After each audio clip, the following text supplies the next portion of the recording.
Life skill sports के जरिए आता है, लीडरशिप स्पोर्ट्स के थ्रू आता है, टीम वर्क स्पोर्ट्स के थ्रू आता है। सर कई बार कई सारे ऐसे भी खिलाड़ी होते हैं जो खेलते तो बहुत अच्छा है, प्रयास तो बहुत अच्छा करते हैं, लेकिन वो असफल हो जाते हैं, वो वहाँ तक नहीं पहुँच पाते हैं। तो अपनी असफलता को कैसे स्वीकार करें? खेला और जहाँ पे हमने कुल मिला के 44 पदक जीते राष्ट्रीय स्तर पे, और हमने साथ ही साथ अंतर्राष्ट्रीय स्तर पे 18 पदक जीतने लगेगा। दूसरा बच्चा आएगा, तीसरा आएगा, तब आप देखेंगे कि अपने आप लोग की लाइन लगी। सर ऐसा माना जाता है कि ओलंपिक का जो गेम्स होता है वो बहुत डिफिकल्ट होता है, उसमें इतनी आसानी से लोग नहीं पहुँच पाते। देखिए, संसाधन से टाइम बचता है। नमस्कार, मैं हूं सूरज और आप देख रहे हैं नमस्कार पूर्वांचल। आज इस नमस्कार पूर्वांचल के खास मंच पे हमारे साथ खास बातचीत करने के लिए एक ऐसे व्यक्ति उपस्थित हैं जो गुरु भी हैं और अर्जुन अवार्ड, द्रोणाचार्य अवार्ड, कई सारे अवार्डों से सम्मानित भी हुए हैं, जो खुद भी तीरंदाजी के एक बहुत बड़े खिलाड़ी रहे हैं और आगामी नई पीढ़ियों के अंदर भी तीरंदाजी के गुण जाएं, इसके लिए लगातार प्रयासरत हैं। हमारे साथ आज खास बातचीत करने के लिए सम्माननीय संजीव सिंह सर उपस्थित हैं। सबसे पहले तो सर बहुत बहुत स्वागत है आपका। नमस्कार। सर हम खास बातचीत करें उससे पहले हम थोड़ा जानने का प्रयास करते हैं कि आपके अंदर सर ये भाव कहाँ से उत्पन्न हुआ कि हम भी तीरंदाजी के क्षेत्र में कुछ अच्छा कर सकते हैं? देखिए, मेरे पिताजी का मानना था कि किसी भी व्यक्ति को ऑलराउंडर बनना चाहिए। बेसिकली उनका शुरू से बचपन से ही हम लोग को एक चीज बताने का था कि बेटा पढ़ाई के साथ साथ खेल को मत छोड़ना। और इसलिए उन्होंने हमें बोर्डिंग स्कूल में डाला, इलाहाबाद में बॉयज स्कूल में थे, फिर सेंट जॉन स्कूल वाराणसी में हम लोग ने पढ़ाई किया। तो वहाँ पे हमेशा हमने खेल और पढ़ाई को दोनों को साथ साथ लेके चले। 1982 में हमें एशियन गेम्स हो रहे थे दिल्ली में, और वहाँ पे एक मेजबानी का मौका मिला। हम लोग को ऐसे वॉलंटियर ढूंढने जा रहे थे जो English speaking boys and girls थे, तो हम लोग को स्कूल से सेलेक्ट किए गए वहाँ पे वॉलंटियरिंग के लिए, और हमें पोस्टिंग मिल गई तीरंदाजी के ग्राउंड में। तो वो जो तीरंदाजी के ग्राउंड में, और 15 दिन पहले हम लोग गए थे, तो वहाँ पे हमने देखा जापानीज, कोरियन, चाइनीज को ट्रेन करते हुए। हमें लगा कि यार ये तो महाभारत का खेल है, ये तो हमारे पुरातन का खेल है, इसमें हम कैसे पीछे हैं और कैसे बाकी देश आगे हैं। तो वो एक मन में था कि क्यों नहीं इस गेम को चुना जाए। बहुत अच्छा लगा हमारे खेल, क्योंकि हम खेलते तो थे ही, लेकिन तीरंदाजी को देख के पास से जब कोरियन, जापानीज, चाइनीज को देखा तो हमें लगा कि हम भी ये कर सकते हैं। और ये सोच के फिर जब एशियन गेम्स का ओपनिंग सेरेमनी हुआ, वहाँ महाराजा करनी सिंह फ्लैग लेके एंटर किया, पूरा स्टेडियम ही एक तरह से खड़े होकर अपलॉड किया। और उस समय जब हमें लगा कि क्या एक दिन हम भी ये तिरंगा लेके जा सकते हैं, और ये सोच के साथ हम वापस आए बनारस, और वहाँ पे लगातार ट्रेनिंग करना स्टार्ट किए। क्योंकि मेरे अंकल एक लंदन से आ रहे थे, उनसे हमने धनुष मंगाया, फिर हमने ट्रेनिंग स्टार्ट किया, और एक साल के अंदर अंदर जैसे एकलव ने ट्रेनिंग किया था वैसे ही हमने भी बोला, क्योंकि मेरे पास भी उस समय कोई गुरु नहीं थे, एक हम थे और पांडे जी सर थे। आपका उम्र क्या था जब आपने तीरंदाजी का शुरुआत किया था? हम 17 साल के थे। 17 साल के। तो बेसिकली हम 17 साल के उम्र में, जब 16 साल के थे तब हमने गए थे एशियन गेम, और उसके बाद देखने को मिला 17 साल पे शुरुआत किया, और हमने पहले ही 2 साल में अंडर जो यूथ का था नेशनल चैंपियनशिप हमने जीता 1984 में, हम जूनियर नेशनल चैंपियन बने। उसके बाद 1985 में हम नेशनल गेम्स चैंपियन बने। 86 में हमें मौका मिला भारतीय टीम का प्रतिनिधित्व करने का, और 86 से 88 ओलंपिक्स में फिर भाग लिया, तिरंगा को भी लेके चले, तो इंडियन टीम कैप्टन बने।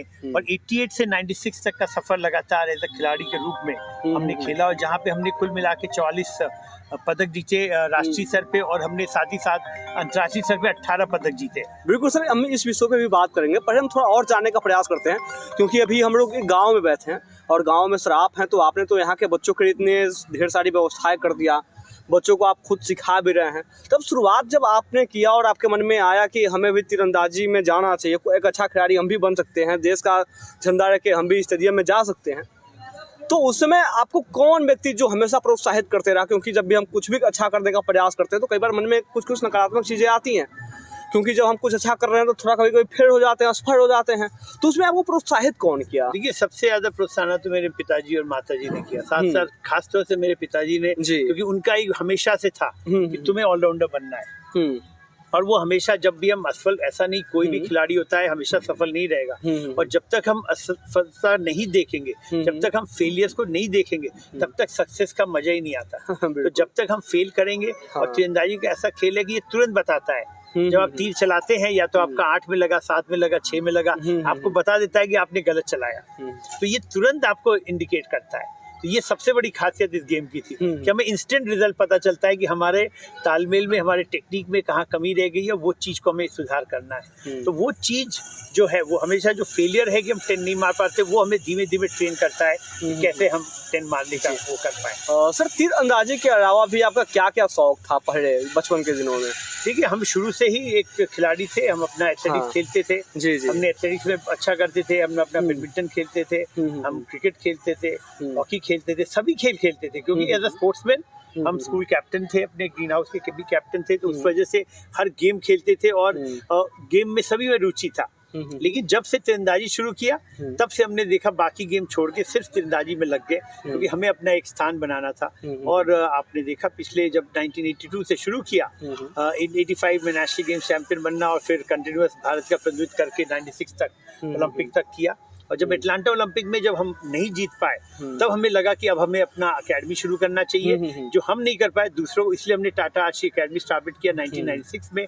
और 25 सालों में लगातार वर्ल्ड लेवल पे इंडियन टीम में हमेशा हमारे टाटा अकेडमी के बच्चे छाए रहे। हम लोग ने कुल मिला के मोर देन 300 पदक जीते हैं अंतर्राष्ट्रीय स्तर पे, 1000 से ज़्यादा राष्ट्रीय स्तर पे। फिर हमने नया अकेडमी खोला जो कि अपना जम्मू कश्मीर में माता वैष्णो देवी के यहाँ श्राइन बोर्ड की मदद से एक अकेडमी खोला, जहाँ से आपकी जो शीतल देवी है, जिसके हाथ नहीं है, वो फर्स्ट पैरा वर्ल्ड चैंपियन है, मतलब जो की है। और उसके साथ साथ राकेश ने पेरिस में ओलंपिक में ब्रॉन्ज मेडल जीता। फिर एनसी सोनीपत में गए, जहाँ पे हमने फिर national centre for excellence government के हाई परफॉर्मेंस डायरेक्टर काम किया 4 साल, और पेरिस ओलंपिक तक 248 मेडल जीते, जहाँ पे 110 गोल्ड मेडल थे। तो इस तरह से ये सफर चलता रहा। लेकिन जब हम रिटायरमेंट के बाद हम डिसाइड किए कि अब अपना अकेडमी खोलना है। सर, रिटायरमेंट से पहले तक आपने कितने देशों में तीरंदाजी का खेल खेल चुका है जाके देश के लिए? देखिए, कुल मिला के तो हमने 48 देशों में जा चुके हैं, कंट्रीज में गए हैं, वहाँ देखे हैं। और जो चीज हमने वहाँ पे जाके जो उनके बेस्ट सेंटर्स में जाके सीखा, उन्हीं सब चीज को हम वापस इंडिया में लेके हमने नेशनल सेंटर फॉर एक्सीलेंस में डाला, जो सोनीपत में था। आज जब हमने देवरिया में पहला रूरल आर्चरी अकेडमी बनाया है, जहाँ पे हमारे पे इंडियन ऑयल या state bank of India, ONGC की मदद से जो हम कर रहे हैं, तो वो जो वहाँ पे सब लेटेस्ट टेक्नोलॉजी लेके आके ये पहला स्कूल है पूरे विश्व का, जहाँ पे हमने अपना स्पोर्ट्स MRI लैब बनाया है, इनका अपना स्पोर्ट्स साइंस सेंटर है, अपना इनका हॉट एंड कोल्ड थेरेपी का सेंटर है, ओलंपिक हॉस्टल बन रहा है। तो ये पहला integrated sports rural sports complex है पूरे वर्ल्ड का। बिल्कुल। सर, आप तो एक अच्छे खिलाड़ी रहे हैं और आप रिटायरमेंट भी हो गया और आप अब गाँव चले आए और यहाँ के विद्यार्थियों के क्षेत्र के युवाओं को अच्छा कर रहे हैं। सर, कई बार कई सारे ऐसे भी खिलाड़ी होते हैं जो खेलते तो बहुत अच्छा हैं, प्रयास तो बहुत अच्छा करते हैं, लेकिन वो असफल हो जाते हैं, वो वहाँ तक नहीं पहुँच पाते हैं। तो अपनी असफलता को कैसे स्वीकार करें? देखिए, सफलता असफलता होती है, डिपेंड करती है आदमी की मेहनत के ऊपर। जी। कुछ लोग होते हैं जल्दी डिमोटिवेट हो जाएंगे, वो गेम छोड़ देंगे। लेकिन जब तक हम गेम में कंटिन्यूअस नहीं करते रहेंगे, गोल तो ये रहता है ना कि हम अपने को वर्ल्ड लेवल पे पहुंचे। तो आपका जो सपना है, उस सपने को फेल नहीं होने देना है। आपको बड़ा सोचना है और निरंतर प्रयास करते रहना है। आप एक बार हारेंगे, 2 बार हारेंगे, तीसरी बार सक्सेस आएगा, फिर हारेंगे, फिर सक्सेस आएगा। तो ये साइक्लिक है, ये टाइम लगता है। ये 4 से 5 साल लगते हैं एक बच्चे को तैयार करने में, फिर उसके बाद अनदर 3 से 4 साल लगते हैं उसको वर्ल्ड लेवल पे लाने में। तो ये 8 इयर्स का एक टाइम फ्रेम है। तो इसलिए हमने जो यहाँ पे बच्चों को ट्रेन कर रहे हैं, वो हम 6 से 12 साल के बच्चों को ट्रेन करें, जिनको हम 2032 और 2036 ओलंपिक के लिए तैयार कर पाएंगे। सर, एक सफल खिलाड़ी बनने के लिए किन किन मुख्य चीज़ों पर ध्यान देना चाहिए? देखिए, सबसे बड़ी चीज़ है डिसिप्लिन।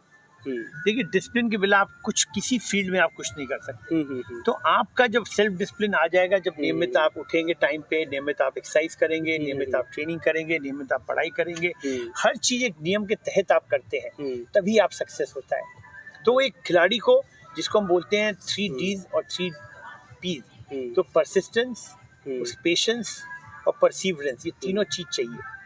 और जो 3 Ds की बात करते हैं, डिसिप्लिन, डिवोशन, डेडिकेशन। तो जब तक ये 6 चीज के साथ अगर एक स्ट्रॉन्ग विल पावर मिल गया, तब आप एक वर्ल्ड चैंपियन बनते हैं। बिल्कुल सर, डेडिकेशन और डिवोशन तो होता ही है, लेकिन कंसिस्टेंसी रख पाना अपने खेल के प्रति ये थोड़ी चुनौती होती है, क्योंकि उम्र भी होता है जब ब्रेन थोड़ा बहुत कई चीज़ों को लेकर सोचते रहता है। तो कंसिस्टेंसी सर कैसे आए?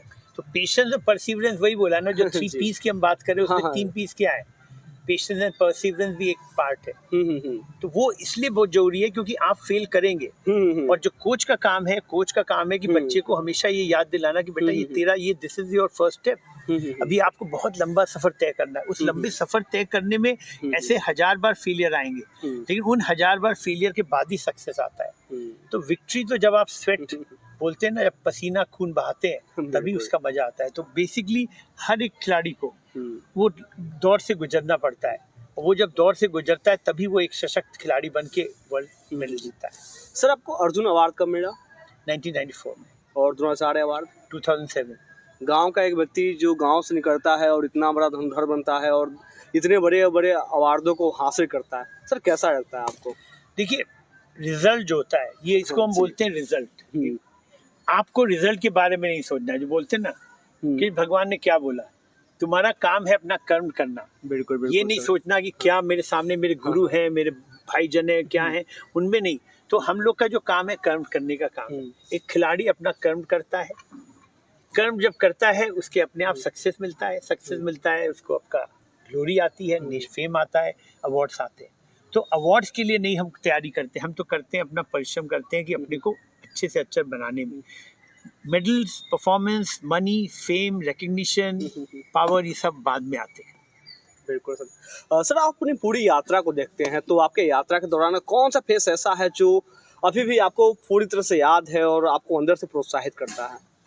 देखिए, हर आदमी का जो फेलियर होता है ना जी, वही आपको प्रोत्साहन देता है। जब हम पहली बार इंडियन टीम में आए थे तो हमें बहुत अच्छा लगा था, क्योंकि पहली बार का एक इंडिया का कलर लगाना हमारी बहुत बड़ी चीज थी। तो जब पहली बार 96 एशियन गेम्स गए तो वो एक पल था जब हमें इंडिया का कलर पहन के, इंडिया की जर्सी पहन के हम चाइना जा रहे थे, एशियन कोरिया जा रहे थे, सॉरी, वहाँ जाके जब खेले तो एक अलग एक वो अनुभूति थी।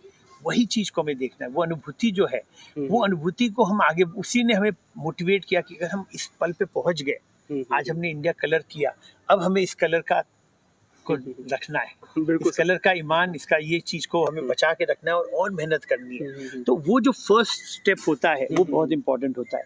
तो पहला सक्सेस और पहला स्टेप जब आप आते हैं तब आपको लॉन्गर विजन की तरफ देखना होता है कि अब हम ओलंपिक पे कैसे पहुंचे, और उस ओलंपिक की तैयारी के लिए फिर अपना लगातार लग जाते हैं। सर ऐसा माना जाता है कि ओलंपिक का जो गेम्स होता है वो बहुत डिफिकल्ट होता है, उसमें इतनी आसानी से लोग नहीं पहुंच पाते हैं। तो सर ओलंपिक की तैयारी कैसे करनी चाहिए? देखिए, कोई भी चीज है, अगर आप वर्ल्ड को देखेंगे जी, हम 5 चीजों पे काम करते हैं अगर किसी को ओलंपिक में मेडल जाना है। तो एक होता है इंफ्रास्ट्रक्चर, कि अगर आपका वर्ल्ड क्लास इंफ्रास्ट्रक्चर होना चाहिए। बिल्कुल।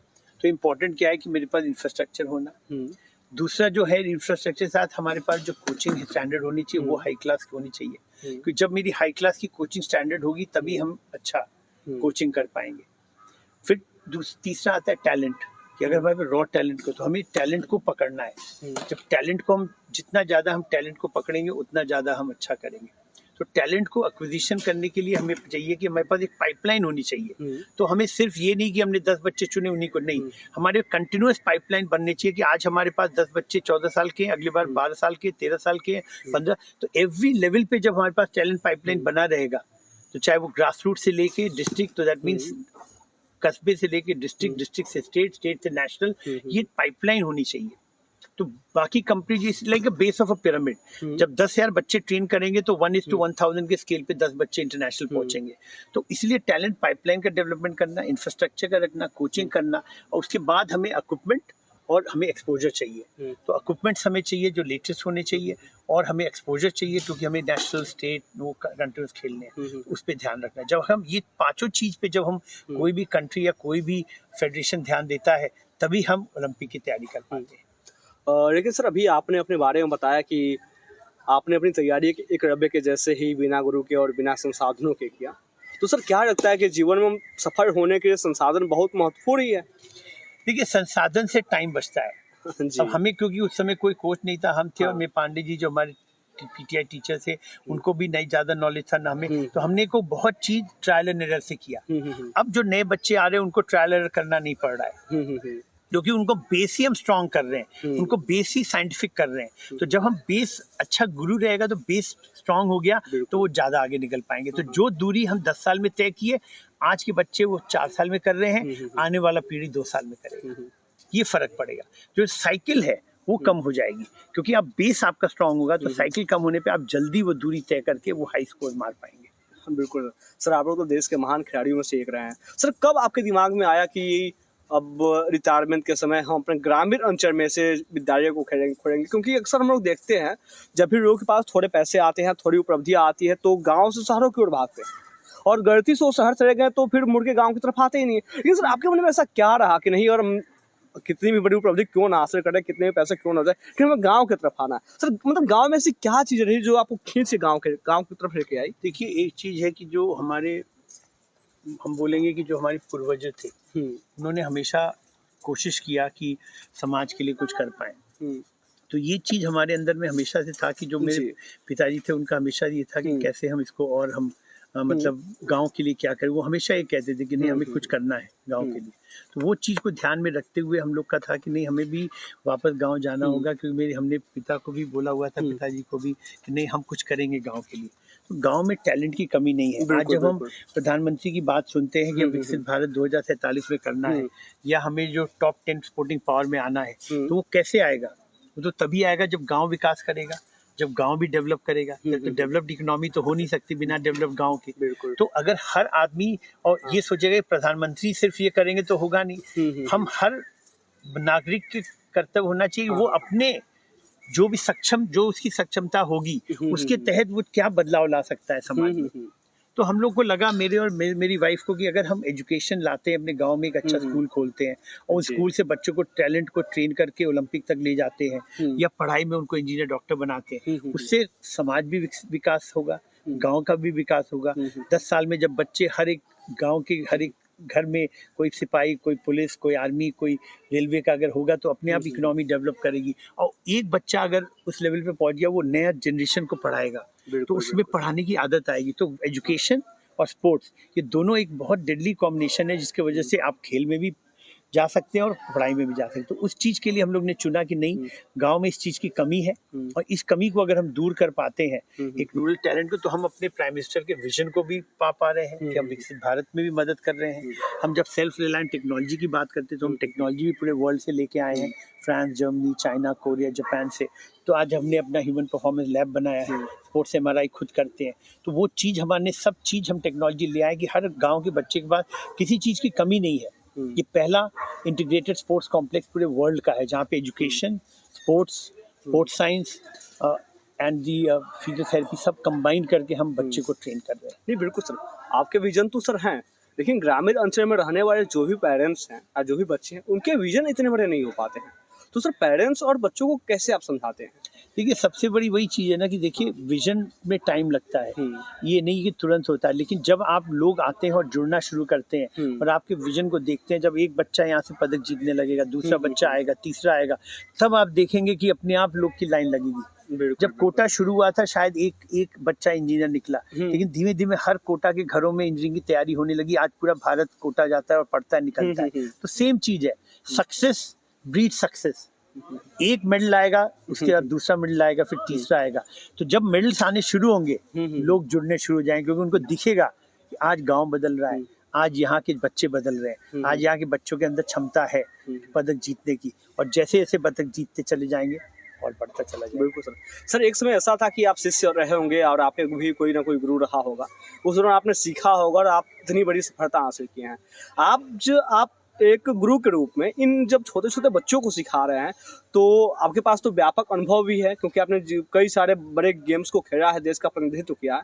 3 विद्यार्थियों के, इन बच्चों के लिए कितना मतलब फायदेमंद होगा? देखिए, बहुत ही, जैसे हमने बोला ना, फाउंडेशन बिकम्स वेरी स्ट्रांग। जैसे आप एक PhD के बच्चे को, PhD जो किया वो बच्चा अगर KG और अपर KG को पढ़ाएगा, तो उसकी नॉलेज तो बहुत है ना, तो वो उनको और सिंपल तरीके से बच्चा बता पाएगा, क्योंकि उसने सब चीज जानता है। तो वही है, as a Arjuna and Dronacharya awardee, हमने क्योंकि गेम के हाईएस्ट लेवल पे खेले हैं, वर्ल्ड घूमे हैं, वर्ल्ड के टेक्नोलॉजी को समझे हैं, साइंस को समझे, तो अब हम जब इनको सिखाते हैं, तो उनको हम बेसिक उनके लेवल पे जाके उनको जो सही चीज फिजिक्स होता है, जो साइंस होता है, वो उनको बताते हैं, तो उनको समझ में जल्दी आती है। और क्योंकि वो पढ़ने वाले बच्चे हैं, वो साइंस को समझते हैं और उस चीज को अप्लाई कर पाते हैं। बिल्कुल सर। सर, बेसिकली स्कूल गांव में है, इसलिए मैं गांव पे ज़्यादा फोकस कर रहा हूँ, क्योंकि कई सारे गांव के ऐसे लोग हैं जो थोड़े जागरूक हैं, तो उनको लगता है कि अपने बच्चों को जब पढ़ाएंगे तो हमारा बच्चा कोई अधिकारी बनेगा या कोई डॉक्टर बनेगा, कोई इंजीनियर बनेगा। और बहुत कम लोग ऐसे हैं जो ये चाहते हैं कि हमारा बच्चा खेल के क्षेत्र में कुछ अच्छा करे। तो सर उनको क्या संदेश देना चाहेंगे आप? देखिए, हम तो ये कहेंगे कि हम भी एक नॉर्मल स्टूडेंट्स है, लेकिन पढ़ाई में भी अच्छा किया, इंजीनियर भी बने। तो ये अगर कोई कहता है कि पढ़ने से वो इंजीनियर नहीं बन सकता, हम मानते नहीं। हमने खुद इंजीनियरिंग किया, फिर हमने MBA भी किया, फिर हमने वो लंदन स्कूल ऑफ, उससे भी वहाँ पे भी हमने जाके अपना स्पोर्ट्स MBA भी किया यूनिवर्सिटी ऑफ लंदन से। तो ऐसा कुछ भी नहीं है कि आप पढ़ने के साथ साथ खेल नहीं सकते, खेलने के साथ साथ पढ़ नहीं सकते। हम खेलने के साथ साथ पढ़े भी हैं, पढ़ने के साथ साथ खेले भी हैं। तो हम बोलते हैं कि जब हम कर सकते हैं, हर एक व्यक्ति कर सकता है। सिर्फ पेरेंट्स को इस चीज़ का ध्यान रखना चाहिए कि उनको तालमेल बैठाने के लिए, जैसे हमने किया, पढ़ाई के समय पढ़ाई करते थे, खेलने के समय खेलते थे, क्योंकि दोनों चीज़ को, और बहुत ज़रूरी है आजकल है, क्योंकि आज मोबाइल का ज़माना आ गया। आजकल लोग टीवी से जुड़ गए हैं, मोबाइल से जुड़े, उनकी फिजिकल फिटनेस खत्म हो रही है। तो ऐसे समय में बहुत ज़रूरी है कि हम बच्चों को सिखाएं कि नहीं बेटा, तुम लोग को ज़्यादातर फिजिकल एक्टिविटी में जब इन्वॉल्व होगे, एंगेज होगे, तो अपने आप शारीरिक विकास भी होगा और मानसिक विकास होगा। आप सिर्फ टैबलेट, टीवी, लैपटॉप के जरिए अब बच्चों को नहीं, आपको लाइफ स्किल उन नहीं सीख पाएंगे।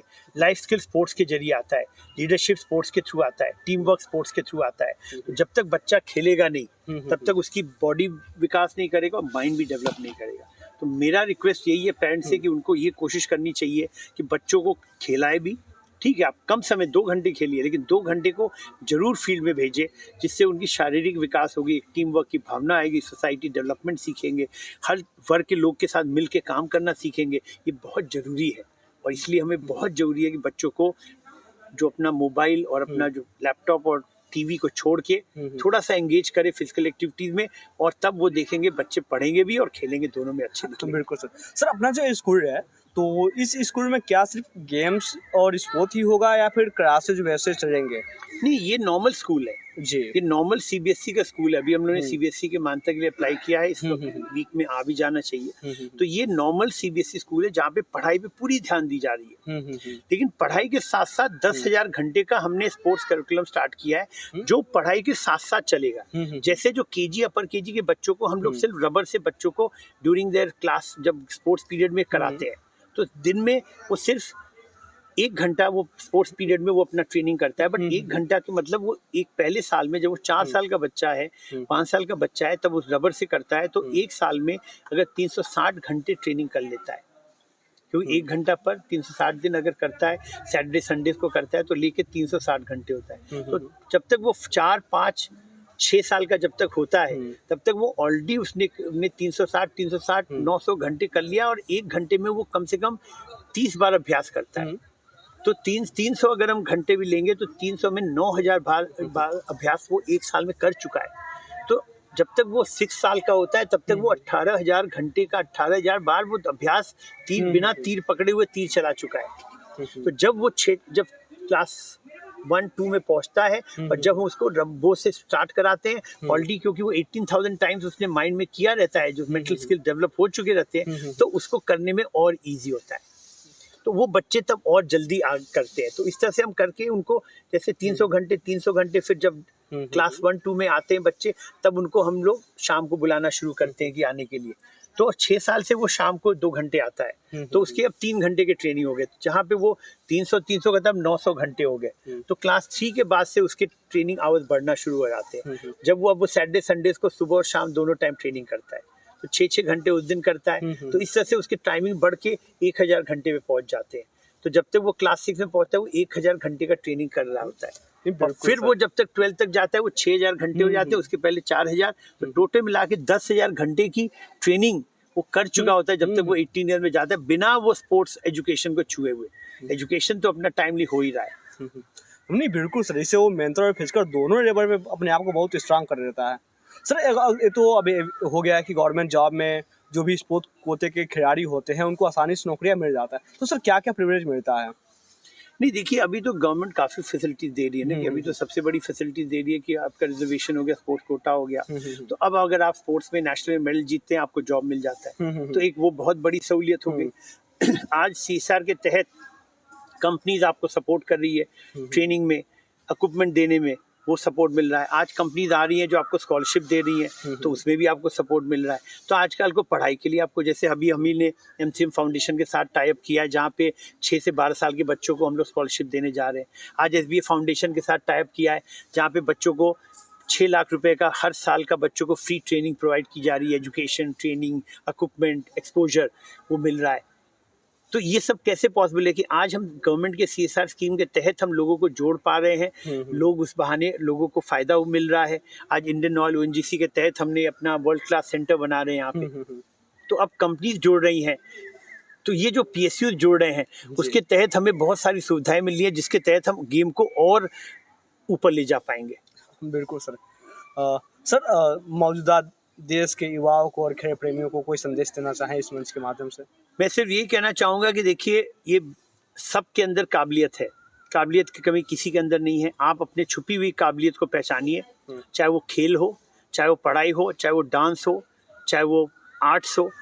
किसी भी खेल में अगर आप आगे निकलते हैं, आपकी हर खेल में आप निकल सकते हैं। आज इंडियन आइडल्स में आप देख रहे हैं छोटे छोटे लेवल पे भी सिंगर, डांसर्स कितने अच्छे अच्छे कर रहे हैं। तो ऐसा कोई क्षेत्र नहीं है जहाँ पे आप एक लाइवलीहुड नहीं कमा सकते, एक नाम फेम नहीं कमा सकते। लेकिन आपके अंदर की जो छुपी हुई टैलेंट को छुपने मत दीजिए। आपके अगर ड्रीम्स हैं, उन ड्रीम्स पे फॉलो कीजिए।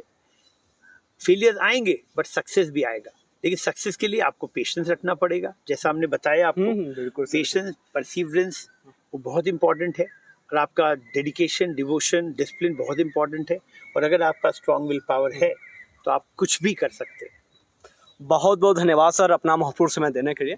आज हमारे साथ खास बातचीत करने के लिए Arjun awardee, Dronacharya awardee Shri Sanjeev Singh sir उपस्थित हैं, जिनसे मैंने खास बातचीत किया और कई विषयों में चर्चाएं किया कि एक छोटे से बच्चों को स्पोर्ट में कैसे आना चाहिए, अपनी तैयारी कैसा करना चाहिए, एजुकेशन कितना इम्पोर्टेंट है और एजुकेशन के साथ खेल के क्षेत्र में भी कैसे अपने आप को आगे बढ़ा सकते हैं, ओलंपिक की तैयारी कैसे कर सकते हैं। इन सभी विषयों पे सर का विशेष सानिध्य भी हम सभी को मिला। हालांकि सर ओलंपिक में भारत का नेतृत्व भी कर चुके हैं, देश के लिए कई सारे पदक भी जीत चुके हैं।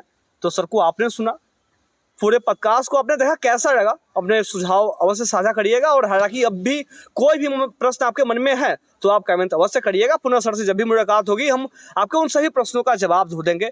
आप सभी का बहुत बहुत धन्यवाद। धन्यवाद।